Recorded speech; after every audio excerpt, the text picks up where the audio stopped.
خبر شامل کرتے ہیں لیا سے۔ بیورو چیف کی رپورٹ کے مطابق ڈسٹرکٹ پولیس آفیسر لیا محمد ناصر سیال کا ضلع بھر کی ریورائن پولیس پوسٹوں کے وزٹ کا سلسلہ جاری۔ امروز ڈی پی او نے بیٹ خانہ وال ریورائن پوسٹ کا وزٹ کیا۔ ڈی پی او نے چیک پوسٹ کے اندرونی بیرونی حصوں، حوالات، اسلحہ کوت، رہائشی بیرکس اور دیگر کا جائزہ لیا۔ انچارج سیکورٹی محمد اسماعیل، ایس ایچ او کوٹ سلطان دانش اور دیگر افسران کے ہمراہ تھے۔ ڈی پی او لیا نے افسران اور اہلکاران کو ہدایات کرتے ہوئے کہا کہ معاشرے کو مضبوط بنانے کے لیے اپنے فرائض انتہائی الرٹ ہو کر سر انجام دیے جائیں، ذرائع پتن پر مشکوک اور جرائم پیشہ عناصر کی نقل و حرکت پر کڑی نظر رکھی جائے، ان کی آمد و رفت کی روک تھام کی جائے، مجرمانوں کے خلاف سخت کارروائی کرتے ہوئے گرفتاری عمل میں لائی جائے، مشکوک اشخاص کا ریکارڈ مرتب کیا جائے، دریائی راستوں کے ذریعے اسمگل ہونے والے مسروقہ وہیکل اور دیگر سامان کی روک تھام کر کے مجرمانوں کو قانون کے شکنجے میں لایا جائے۔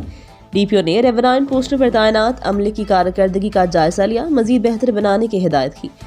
ڈی پی او نے اہلکاران کے مسائل دریافت کیے اور ان کے حل کی یقین دہانی کروائی۔ ڈی پی او نے انچارج افسران کو سرکاری اسلحہ، اینٹی رائٹ سامان، پولیس گاڑیوں کی حفاظت اور باقاعدہ صفائی کے بارے میں خاص ہدایات جاری کی۔